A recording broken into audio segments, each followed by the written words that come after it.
এরকম একটি নৃশংস হত্যাকাণ্ডের পরে, গণহত্যার পরে আজও পর্যন্ত সেই গণহত্যাকারী শেখ হাসিনার কোন রকমের অনুশোচনা নাই।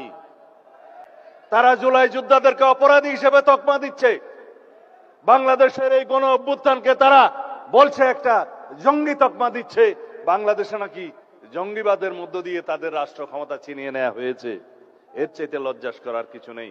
তাদের মধ্যে অনুশোচনাও নেই, তারা দুঃস্বীকারের সেই অবস্থাও তাদের নেই, সেই ইতিহাসই তাদের নেই। তারা উল্টো বিদেশে বসে বাংলাদেশে এখন নাকি গণতান্ত্রিক সরকারের বিরুদ্ধে বিভিন্ন রকম ষড়যন্ত্র করছে।